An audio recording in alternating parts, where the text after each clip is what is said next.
Nu? Vai šitie ir bioloģiskie banāni? Jā, šitie ir bioloģiskie banāni. Tie ir ekozīmīti.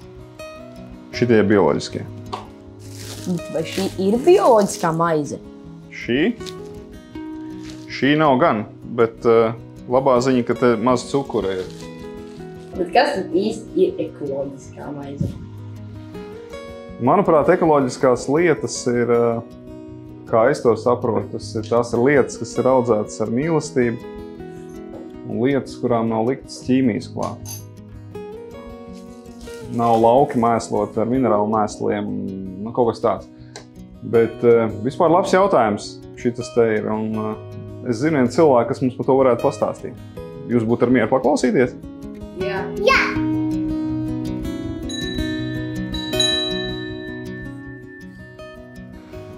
Jaunieši, šī ir Ieva, ko es jums teicu. Ieva savukārt ir dāma, kura uzrauga šīs zemnieku saimniecības un kur piešķir šos bioloģiskos certifikātus, jeb šīs atļaujas likt uz savu produkciju biozīmīti. Viņi izstāstīs jums vispār, kas notiek, kas ir bio tāds. Es arī daudz ko uzzināšu. Vai tiešām bioloģiskie produkti ir audzēti ar mīlestību? Man gribētu teikt, ka viennozīmīgi, jo tikai cilvēki, kas mīl savu produktu, savu darbu, var principā viņi uzsākt to bioloģisko certifikācijas ceļu. Tāpēc, ka bez mīlestības principā mēs neko nevaram darīt. Arī katrs savs darbiņš ir jāmīl, un tikai tad mēs varēsim viņu izdarīt vislabāk. Vai bioloģiskie banāni ir garšīgāki? Man gribās teikt, ka jebkurš produkts, kurš ir audzis dabīgos apstākļos zem saulītes, neizmantojot kaut kādus speciālus piedevas un, tā skaitā pesticīdus, protams, kas bioloģiskajā lauksaimniecībā viennozīmīgi ir pilnīgi aizliegti, viņam ir jābūt garšīgākam, un viņš ir garšīgāks.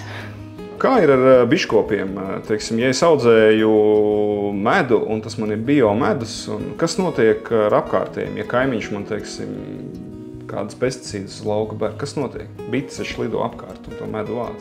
Tajā gadījumā, kā teici, ja esi biškopis, bioloģiskais biškopis, principā tev pašam ir jāparedz tie tevi riski apdraudējumi. Un tad ir tavā 3 km rādījusā bišu dravu, kur tu viņu novietosi, ir potenciālie piesārņotāji, kas lauksaimnieks lieto pesticīdus. Tas vienkārši nav atļauts. Mēs nesertificēsim tādu medu kā bioloģisku. Kā var saprast, vai produkts ir bioloģisks?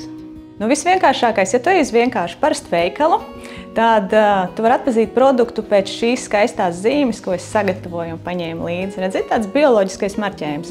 Ja tu redzi šo zīmīti, plus vēl apakšā tur ir dažas obligātās norādes, kur produkts ir ražots, kurā valstī, piemēram, un kas viņu ir certificējis, tad viennozīmīgi tas ir produkts, uz kuru tu vari paļauties, ka viņš būs bioloģisks. Cik daudz ir bioloģisko saimniecību? Šobrīd Latvijā bioloģisko lauksaimniecības operatoru skaits, kā mēs viņus saucam savā sarunu valodā, bet tās ir principā saimniecības, kas ražo vai pārstrādā bioloģisko pārtiku, ir ap 3600. Un tas ir liels skaits Latvijai nopietns, un arī certificējumās platības šogad ir sasnieguši ļoti lielu tādu skaitu, principā augstākais punkts, kas jau sasniedz 300 000 certificēto hektāru, kas ir gan Latvijai, gan Eiropai ļoti nozīmīgs rādītājs. Bet kurš ir bioloģiskākais Latvijas reģions? Šobrīd tā ir Madona. Papētīt datus, tāpēc tik precīzi var pateikt. Madona, tad seko Lūdzā, tad ir Alūksnes puse un mans mīļais Cēsu rajons, kur mēs ar savu certifikācijas iestādi atrodamies. Jaunieši, es ceru, ka jums arī tagad ir skaidrāks, kas ir bioloģisks un kas ir bioloģiskās lauksaimniecības. Paldies, Ieva, kad atnāci ciemos pie mums un izstāstīja par bioloģisko lauksaimniecību. Bija milzīgs prieks paviesoties jūsu ģimenē un redzēt, ka jūs esat izvēlējušies šo bioloģiskās pārtikas grozu tik lielu savā ģimenē, un es ceru, ka pie tā jūs pieturēsieties ne tikai projekta laikā, bet arī pēc tam.